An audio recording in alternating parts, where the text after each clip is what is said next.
Hello and good morning, everyone. Only Positivity here. No coffee today. Thought I'd try something a little bit newer with this podcast that I'm going through now. But ready to kick off podcast number 45 on this playlist that I'm looking to launch called Elevated Thoughts.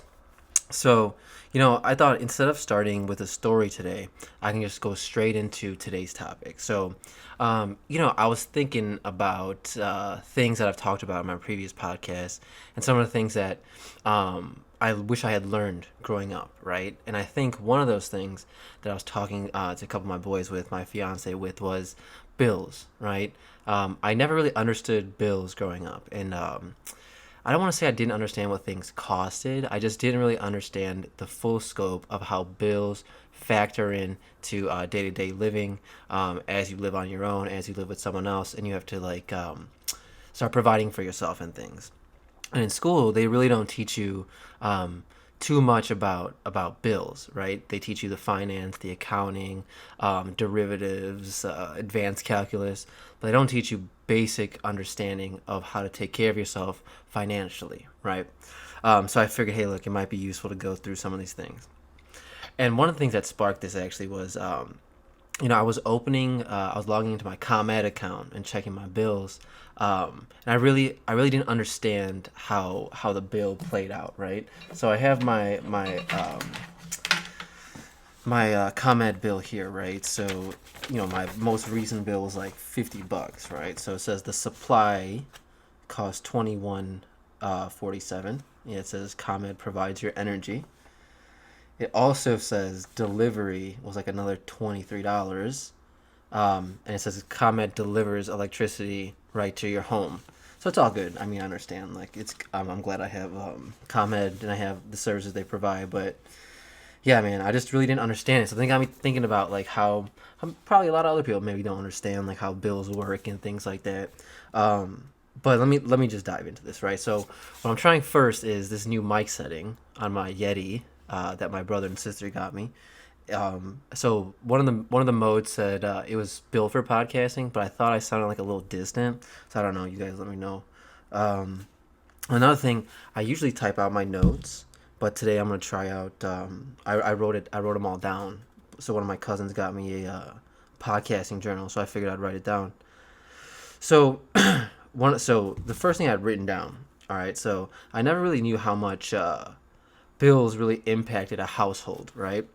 So as my parents, like they never, or sorry, as my parents, as a kid, my parents never really went too deep into financial detail, right? Didn't really tell me too much about how much they made or how that factored into the overall expenses in the house. So I didn't really get that.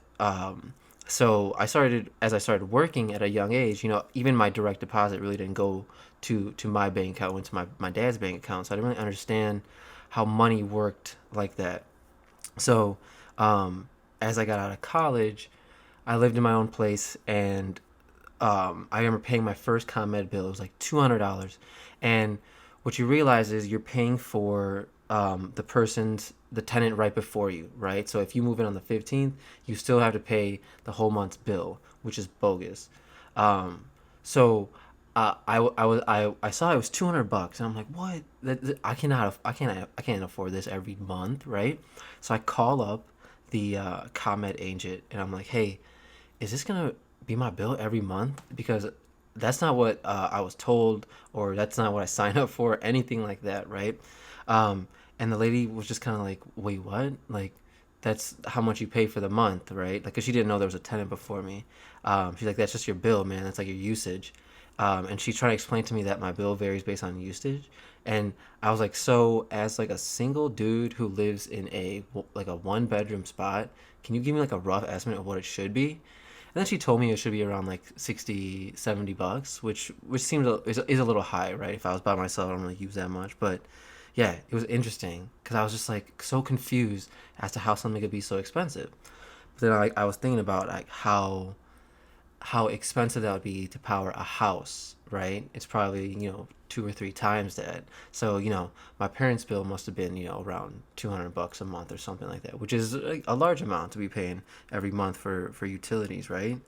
Um, but even when you factor in the other things now, right? Like ComEd, rent, like water, night core bills, groceries, my monthly weed allowance, car payments, dude, all these things, right?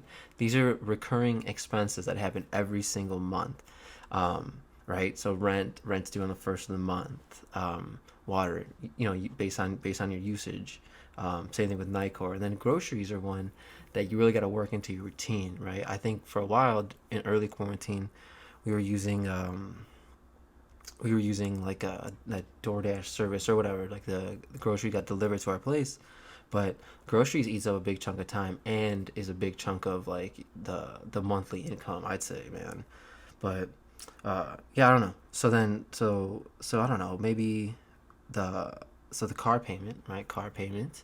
Um, I feel like that's something. I don't like. It's good to pay it off right away. I'm rambling now. It's good to pay it off right away, but um, I feel like people always have a car payment. Like I didn't realize that my parents had a car payment pretty much their whole life, right? You're just this steady thing that keeps accumulating. But as soon as you pay it down, right, it's pretty much time for another one. So that that's I don't know. It's just as I thought about it, as I came out of college, I wish I would have had a class like a basic commerce class that said, hey, look, here's how much that it costs the average person to live, right? And here's how much you'll be making at this level, right? Maybe I would have reevaluated a few things. Maybe not. Maybe I would have kept on the same track. But I don't know. It's interesting. It's just interesting to think about because I feel like it's never been broken down like that for me. And I feel like if I were to like, I don't know, like someone were to ask me questions about that, I'd probably break it down simply like that. At baseline, like you have to make more than you spend to stack, and that would have clicked in my mind. And like, okay, I got to do this, this, and this. Maybe I don't know. Um, but yeah, then coming back to expenses and shit, like there's a lot of unknown expenses, right? That come up too. Maybe one-time expenses or things like travel, right? But there's like insurance that you got to pay yearly or whatever, semi-annually. Your car maintenance, that's gonna come up too. That adds up. I drive a lot, so I get an oil change like I don't know every 4 months or so. So yeah, that's like my oil changes are like 60-70 bucks, dude. So I'm paying that probably 4 times a year, right? So that's what 240 bucks right there. Um, but then you like getting. I mean, this is like an affluent, like kind of like spoiled like type shit to say, but like getting gifts for people, right? Like that's a total first world problem. But you buy gifts for people all year long. You got friend groups, family. You just take them out for their birthday, buy birthday gifts, right? And you do that, right? You show like affection towards the people you care about. But yeah, it adds up too, man. Let's see. Furniture. Yep, that's a big one. So, especially when I moved into my new place, as I started living with my fiance, we started spending a lot of money on furniture. And even though it's like that's not a very frequent cost, but it could happen more often than not, right? You could, um, buy things in piecemeal, so you stretch that cost out over a long time, right? Like if you can pay for it right away, you pay for it. But yeah, that's another big one that eats a chunk up. Um, yeah, so I used to get annoyed a lot about how cheap my dad is, right? Like always trying to save a couple dollars here or there. But then, like he's proud of it, right? Like as soon as like that's his first thing he's gonna say. Like after he you say, "Oh man, oh you got that new jacket? It's nice." He'll be like, for like 15.99, JC Penney or something like that. And like he can't just say, you just don't say yes, right? Oh thanks, like that's a nice compliment. He just gotta tell you how much it costs. So he's like cheap to the bone.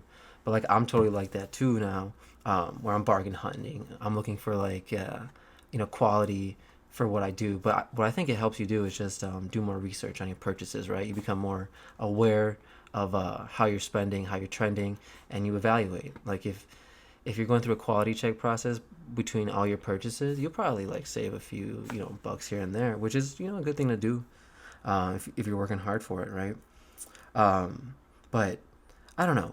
I you just kind of have to always come out on top, and I think that's one thing my dad really understood. He always had to make more than he was spending, and I see that in his behavior now, right? Like reflecting on why he did the things he did growing up. But it's interesting. I really you know at the time it's frustrating, right? It's frustrating to be in the heart of that. But growing older, you realize, like, that was his safety net. So there's not much more, right? And that's simple enough, right? It's a simple concept. Just roll with it. And I always thought there was like an endless source of income, right? Like I wasn't deprived of anything really. Just my dad was very conscious about his decisions. He'd be in them all the time.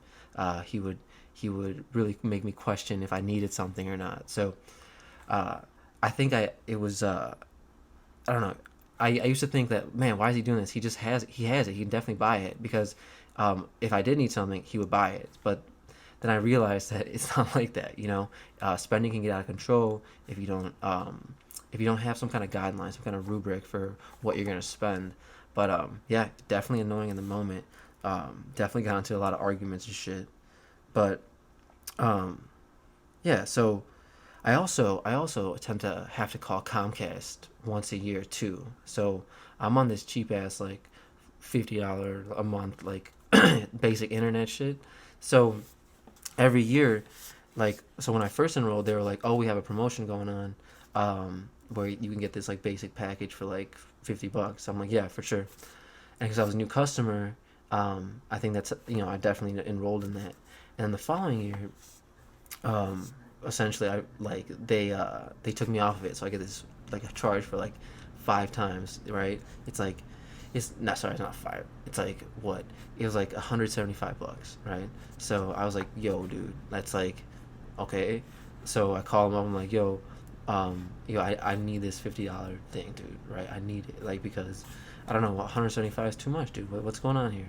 So they ended up after a while, doing that. But like, you know what? I felt a little bit bad for like holding my ground, but like if you hear like I feel like an Indian dad on the phone with Comcast, like they'll do all types of shit. So my dad would go crazy and be like, man, like, things are rough and shit like that. Like he, yo, man, can you help me out? Like that, he's going above and beyond, right? Or some people will tell like, um, they're like deep secrets to him, like so they feel some kind of sympathy, like, oh, dude, you know what, like, I lost my job today, and or something, something. And it's like super bogus, and I'll hear my dad, not my dad, but I've heard uncles doing those things. I heard my dad go deep into it, right? Go deep into an abyss with this guy, on the phone. And I'm like secondhand cringing, but you got. I just felt like in that moment, I needed to just bring out a hint of that and get there and say, hey, look, dude, just give me back to the $50, dude. I'm not gonna tell you anything about my personal life, but I know you can do it. So please do, And at the end of the day, they help you out, right? The Comcast people are nice if you're polite to them. I think sometimes a lot of my friends will hear me talk on the phone and be like, dude, why the fuck you being so nice? And like the Comcast agent will end up telling me shit. They'll be like, sir, it's very warm over here, but I don't like it. I don't like the warmth. I've had this chronic skin issue. I'm like, yo, all right, go ahead. I'll let the whole story go along. I'll be like, you know what? I'm sorry about that. That's very unfortunate. I know it's tough. And I think those are my three main phrases. And most people are like, yeah, he's paying attention. He's listening. And I'm like, you know what, dude? I'll help you out today. I'm like, you know what? Thanks. So we'll have a nice interchange out of politeness, and then I'll be on my way. Um, so, yeah, anyway, my point of that was to say that I always thought my dad had an endless source of income, or my parents did, right? But not the case, right? Growing up, it's not the case. Um, so, I used to also, cringe, so I used to rock out at J.C. Penney when I was growing up, and at, I used to cringe at my mom, who used to bring like those cut up coupons, right? She would have a stack of ready, and sometimes they'd be expired, but she like, be confident in the way she spoke, so that the agent wouldn't really ask, right? And they'd be like, oh shit, all right, for sure. This chick knows what she's talking about. So, but it would be over a couple dollars. But every now and then she get called out, and you gotta stick to your guns at that point. So she straight up would just go and be like, no, like I know this is this is it's not expired. She'd be like, ma'am, it says it right here. Like, no, no, no, just look online. I think there's a coupon. And then she's like, oh, actually, yeah, yeah, it was online. We go online real quick and do all that shit, but it's all good. Um, so like I said, I used to cringe, but like the thing is like you don't want to. I wouldn't. I guess I wouldn't go that far, but I think one thing I would do is ask the question, right? If I had gotten a coupon, and let's say it was expired, I'd be like, okay, cool. You know what? I tried my hardest here to get a discount, but we don't have to go into it any further, right? So I don't know. Just it's like you can understand it more. Like I don't think it's like the right thing to do, I guess, but I think you can understand it a little bit more. So um, another thing that I think was coming back to like a more serious note is that I think that it's always good to um, know all the line items like that are coming in, right? Not like the individual charges, but the categories, right? It's good to know all the moving pieces, I think, to your bank account. Personally, I don't know. I like to keep it simple like that. Um, but uh, I don't know. You just have to make sure that you're kind of like conscious, and I think not to get too deep about this, right? I feel like we all have to be conscious about all of our habits, right? The way we're trending, like our personalities, our mood. It's tough, right? Even I'm not saying I'm good at it, but like I think it applies across the board. So I think just being conscious about what you do keeps your mind stimulated, keeps it young and shit like that. Um, so yeah, I think like a lot of people I know have spreadsheets. They go through it every month. They just keep a spreadsheet of all expenses. I think nowadays like Chase Bank and all those apps, they set it up really really well. Um, but there's a time where keeping track of expenses does like become very cumbersome. So simplicity is key, man. That's why I like to just keep everything simple so I can keep track of it. And it doesn't stress me out or anything like that. But a lot of people have good systems for keeping track of shit these days. So what do I know, man? Um, but uh, I think when I first started working, right? Coming back to a time where I'm like a little bit more settled. Um, when I first started working, I used to just kind of barely break even, right? After rent and expenses, living on your own and shit like that. I used to just come on top a little bit, right? And then you kind of know a general path in corporate wise that you want to go on if you want to get to a certain point where like you're coming on top at a good rate. You can go travel, do all the things that you want to do within your reason, right? Um, there needs to be more like education, practical education on that. I think like um, it would have been interesting to see like the route that I might have gone if I knew that. But it's hard to tell with inflation and everything like that. It's not super easy. But like I said, any of that basic education about like even starting college in the first place, right? Like it being like a sometimes like a 200,000, 300,000, right? Like a very high number of debt you're taking on, and a lot of people talk about this these days, which is good. So I don't know. It's just things like that that they need to go into a little bit further. Um, but I think maintaining, right, maintaining like that level um, of balance and things like that with like especially your financial activity, right? Maintaining a fine line between balance of bringing in income, maintaining your work life balance. All these things are challenges in these days, man. Um, and I don't know. I'm just like kind of exploring the different angles of it, the different ways I can like push myself in terms of furthering myself in my career, furthering myself like physically, mentally, a lot of different things. So just in this phase of life where I'm like trying out new things. But yeah, like I said, bills are one of those things that I'm not too sure if there's enough education out there on it. So yeah, I guess I'll wrap up today. A little bit of a shorter podcast, but trying something just a little bit new. Trying this notebook out, dude. Trying to like not type out too many of my notes. Sometimes it's hard for me to remember shit, dude. So I just gotta type all that shit out. I don't like not verbatim, but I don't know, just a little bit deeper, man. So I think I'm gonna go through some of my habits and stuff like that related to the things I do. While I'm finishing this one book, 2666 by Roberto Bolaño. It's like a 900-page book, so I'm like halfway through it. And my buddy's got me a bunch of new books too. I got this book by Malcolm Gladwell. that David Goggins autobiography, and a couple other ones. So those are gonna be more inspirational. But this Roberto Bolaño book, I'm thinking about doing something a little bit different for that when I go through it. So yeah, we'll just see. Got a lot of cool stuff coming up, but let me know how you guys are liking the podcast. Feel free to leave me any feedback, and remember, only positivity. Thanks.